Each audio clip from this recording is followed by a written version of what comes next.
जय Shri Krishna. Good morning. केम छो बधा? तमे बधा मजामां हशो। अमे पण बधा मजामां छीए, स्वस्थ छीए, मस्त छीए ने व्यस्त छीए। जे व्यस्त होय ए स्वस्थ होय। ચાલો નવા દિવસની શરૂઆત કરી જ દીધી મેં બ્રહ્મ મુહૂર્તથી જ। હું રોજિંદુ મારું જે કાંઈ હોય એ કાર્ય કરતી જ રહેતી હોઉં છું અને રોજે રોજ વહેલા ઉઠી અને મારા પ્રભુ પિતાને યાદ, એક્સરસાઇઝ, વ્યાયામ અને બધું મેં મારા નિયમ પ્રમાણે કરી લીધું। આજે મેં તમને નથી બતાવ્યું અને આજે ડાયરેક્ટલી અગાસી જ વાળીને અને પછી નીચે જઈ જો અગાસી ઉપર મારી વોકિંગ થઈ ગઈ, મસ્ત મજાની એક્સરસાઇઝ થઈ ગઈ અને મેં તમને નથી બતાવ્યું। આગળ જોયું તો મેં દીવાબત્તી કરીને જ હું અગાસી ઉપર આવી ગઈ હતી। દીવાબત્તી કર્યા ત્યાર પહેલાં મેં મારી એક્સરસાઇઝ કરવા હું અગાસી ઉપર આવી ગઈ હતી અને આ થોડુંક મોડું છે। જો એકવાર આવી ગયા હોય બીજી વાર, કારણ કે પાણી આવ્યું છે, તમે જોઈ શકો છો બધે પાણી પાણી થઈ ગયું હતું, ટાંકો છલકાઈ ગયો એટલે ફરી મારે આવવું પડ્યું અગાસી ઉપર। એટલા માટે હું ફરી પાછી અગાસી ઉપર આવીને મેં રીંગણીને પાણી આપી દીધું, ડોલ ભરીને રાખી દીધી અને પાણી આવ્યું હતું જોઈ શકો છો તમે, એટલે છલકાઈ ગયો ટાંકો અને બધું સાફ સુથરું કરી નાખ્યું મેં। આ મારી અગાસી એકદમ ચોખ્ખી કરી અને વહી ગઈ મારા ઘરની અંદર, કિચનની અંદર આવી અને મારું ઓટ્સ બનાવી નાખ્યું દૂધમાં અને થોડું ડ્રાય ફ્રૂટ્સ નાખી અને ઓટ્સનો નાસ્તો કરી નાખવાનો। ચાલો રોજે હું ક્યારેક હું ઓટ્સ લેતી હોઉં, ક્યારેક હું તમને બતાવતી હોઉં છું કે ભૂખ લાગે કે એવું કાંઈ અતિશય થતું હોય તો મારે કાંઈ નહીં કાંઈ ભાખરી ચા લેવા પડે, પણ ચા તો હું પીતી જ નથી। જો તમે જોઈ શકો છો કેટલું ફળિયું એમ નામ ભર્યું હતું અને મારે હવે ફળિયાનું કામ કરવાનું। આ સમયે પાણી આવ્યું એટલે ફળિયાનું કામ મારે ધોવાનું કરવાનું છે, એટલે ઉપરથી જ કચરો લઈ લેતી હોઉં છું અને પછી ઝીણી ધૂળ જેટલી આવે એટલી લઈ લેતી હોઉં છું અને પછી કચરો ભરી લેવાય ને તો આ પાઇપોમાં નડે નહીં, એટલે પાણીથી ફુવારેથી મારે ફૂલ છોડને ધોવાના છે એટલા માટે। ચાલો ત્યારે ફૂલ છોડને ધોઈ નાખીએ, પાણીથી ફળિયું પણ સાફ કરી નાખીએ અને મસ્ત મજાનું ફળિયું સાફ થઈ જાય ને ત્યારે આપણને શાંતિ થાય। જો આ ગરમી એટલી બધી ભયંકર છે તો તમે બધા પાણીનો મારો રાખજો, પાણી પીતા રહેજો। આ વિડીયોઝના માધ્યમથી કહું છું કે ખૂબ પાણી પીજો, કારણ કે એટલી ગરમી ભયંકર છે ભાઈ, તાપ ખૂબ પડે છે અને બફારો ખૂબ છે। ફળિયાનું પણ કરવાનું હતું, આ સમયે મારા હસબન્ડ હજી રોકાણા જ છે એટલા માટે મારે એકલીને જ જોવાનું હતું, એટલે હું મારી અગાસી જ્યારે હું જાતી હોઉં ને એક્સરસાઇઝ કરવા કે વોકિંગ કરવા ત્યારે જ હું સાફ કરીને જ આવતી રહેતી હોઉં છું, પરંતુ આજે ટાંકો છલકાઈ ગયો એટલે પછી ફરીને ગઈ અને ફરીને મેં રીંગણીને પાણી પણ આપી દીધું, ત્યાં આગળ ડોલ ભરીને રાખી દીધી અને જો તમે જોઈ શકો છો ઝાડ પાનને ખૂબ પાણીની જરૂર પડતી હોય છે અને આ સમયે કુંડું જો પક્ષીઓનું કુંડું પણ ફુવારા મારીને સાફ કરીને એ પણ ભરી લીધું અને અત્યારે પાણીની ખૂબ જરૂર પડે ભાઈ। તડકો એટલો બધો ભયંકર છે એટલા માટે ફૂલ છોડને એકાત્રે પાણી જો 2-3 દિવસે આવે ને તો એવું લાગે કે પાનને પણ એટલું જીવન દાન આવી જાય। આપણે કેમ તરસ ખૂબ લાગી હોય ને આપણે એટલા ઓલા થઈ જાય અને પાણી પીધા પછી શાંતિ થાય, એમાં ફૂલ છોડને પણ એવું જ થતું હોય ને એવું આપણને અનુભવ થાય, એટલા ખીલી ઉઠે સામે। જો બધી ધૂળ કાઢવાની, હવે સાવણા મારીને ધૂળ બધી ફળિયામાંથી કાઢી નાખીએ।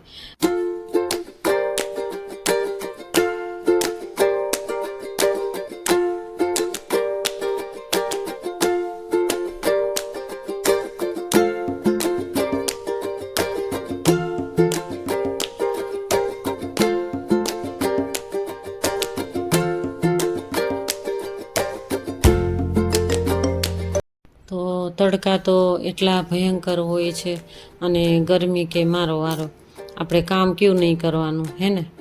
આજે તો કામ કેટલું રહેશે, કારણ કે આ ફળિયું એક જ નહીં બધી જગ્યાએ ધૂળ હોય છે, પાછળની ગેલેરીમાં અને ડેલો પણ એટલો ધૂળવાળો થઈ જતો હોય। હમણાં પવનની વંટોળિયા આવે છે એટલે ખૂબ ધૂળ આવતી હોય છે, તો બહાર પણ ડેલાની બહાર પણ જે જગ્યાએ આપણે 4 વ્હીલ રાખતા હોઈએ કે આપણે હાલચાલ કરતા હોય ત્યાં આગળ ધૂળ હોય, અને વંડી ઉપર પણ મેં તો ફુવારા મારી જ દીધા ભાઈ, કારણ કે પાણી આવે ને ત્યારે એમ થાય કે ચાલો આપણે સાફ સફાઈ કરી નાખીએ, બરાબર ને.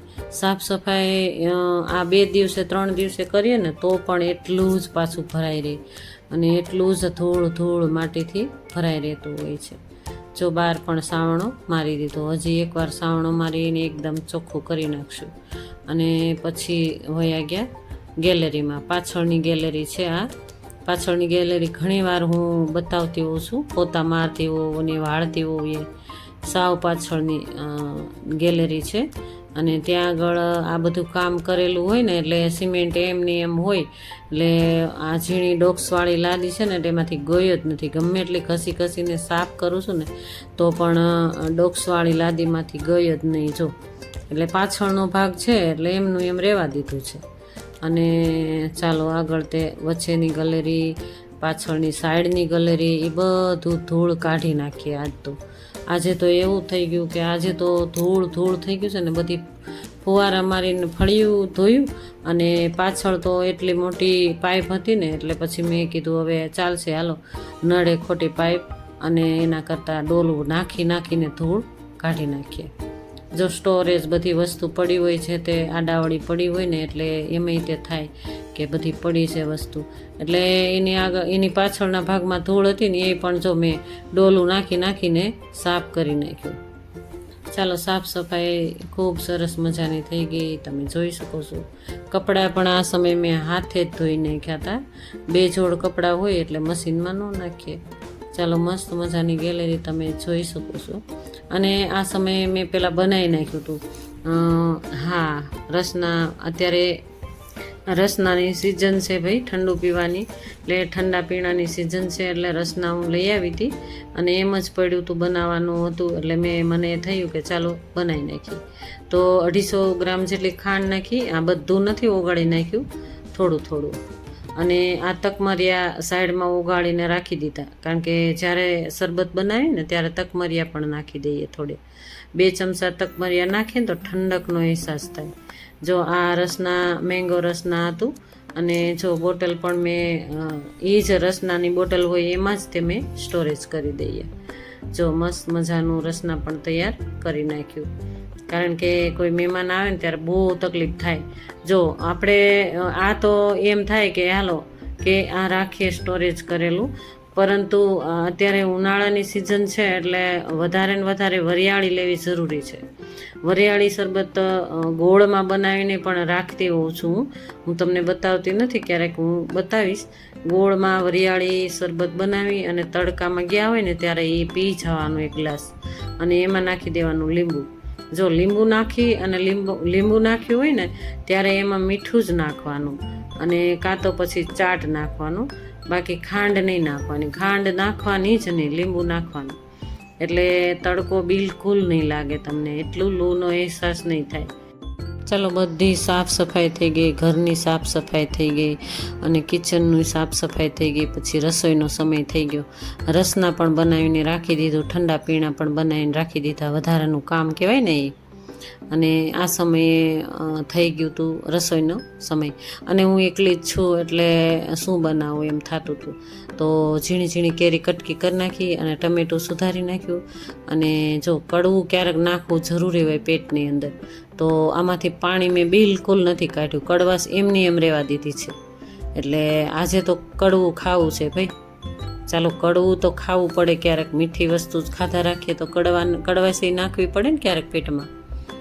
ચાલો જો હવે બાજરીનો લોટ પણ થઈ રહેવા આવ્યું છે. 1 રોટલો થશે તો બનાવી નાખીએ, બાજરીનો રોટલો અને મેથી દાણાનું શાક. તો રસોઈ મારા એકની જ બનાવવાની હતી, એટલે 1 રોટલો બાજરીનો અને મેથી દાણાનું શાક બનાવી નાખ્યું. એમાં તમે આગળ જોયું એમ ટમેટું, કાચી કેરી અને રૂટિંગ મસાલો બધો નાખી દીધો. ચટણી, ધાણા જીરું, મીઠું, હળદર, એ બધું રૂટિંગ મસાલો કહેવાય, એ નાખી દીધો, અને સરસ મજાની સાતળી નાખ્યા. ટમેટાં સાતળી નાખ્યા. પછી મેં મેથી દાણા બાફેલા મેથી દાણા તપેલામાં બાફેલા મેથી દાણા એમાં ઠલવી દીધા. એટલે કડવાશનો અનુભવ થાય ને તો જ ભાવે મેથી દાણા. ચાલો બાજરીનો રોટલો મસ્ત મજાનો ટીપી નાખીએ. સરસ મજાનો બાજરીનો રોટલો પણ બનાવી નાખીએ અને મેથી દાણાનું રસાવાળું. આજે તો સ્વાદમાં કડવાશ લેવાની છે ભાઈ. ચાલો બધા મારા યુટ્યુબ ફેમિલી, હમણાં જો રોટલો તૈયાર થઈ જાય એટલે જમવા બેસી જઈએ.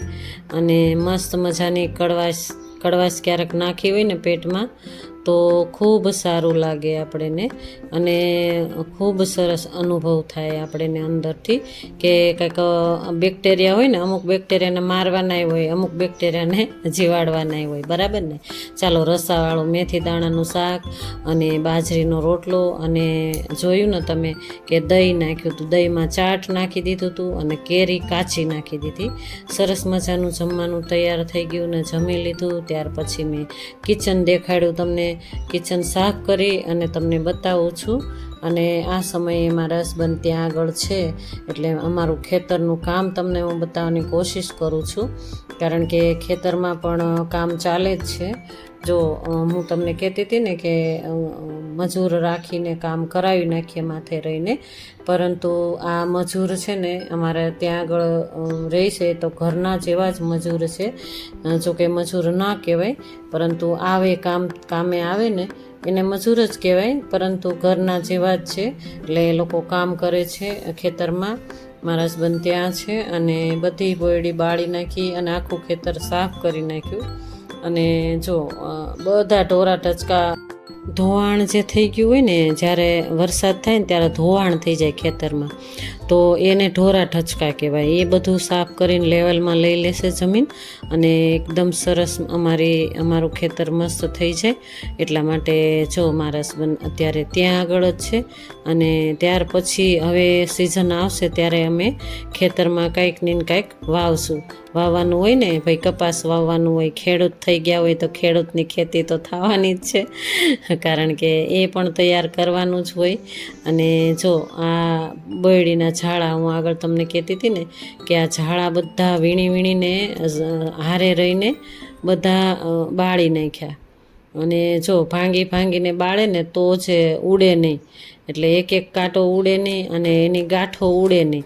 જો ગાંઠો ઉડી જાય ને તો પાછી વરસાદ આવે ને એટલે એ ગાંઠું ચોંટી જાય એટલે અહીંયાથી પાછી બોયડી ચાલુ થઈ જાય.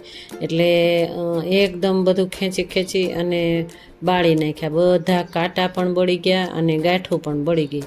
અને આ બધું લેવલમાં થઈ જશે ત્યારે જ બધું હું તમને ક્યારેક બતાવીશ કે પછી અમે શું વાવવાના છીએ ખેતીમાં અને શું કરવાના આગળ હું તમને બતાવવાની કોશિશ પણ કરીશ. મારી સાથે બન્યા રહેજો. ચાલો જો બધા કાંટા વીણી અને બોયડીના જે નીચેના મૂળિયા હોય ને એ વીણી અને ઠૂઠા કહેવાય, એ વીણી અને એને સળગાવી દઈએ. ત્યાર પછી એ બોયડી સળગી જાય ને ત્યાર પછી એ ઓછી, એમ કે માનો કે એકાદું મૂળિયું રહી ગયું હોય તો ત્યાં આગળ થાય તો જ થાય, નહીંતર થાય નહીં. ખેતર એકદમ સાફ થઈ જાય એટલા માટે. ચાલો હળગાવી દઈશું હમણાં એકદમ એ ઝાડાનું બધું ભેગું કરી અને એકી સાથે બધું સળગાવી દઈશું. ચાલો ખેતરનું કામ તો હવે શરૂ થયું જ કહેવાય ને. હજી વરસાદ આવ્યો નથી, વરસાદ આવ્યા પહેલાં આ બધું કરી નાખવું જોઈએ.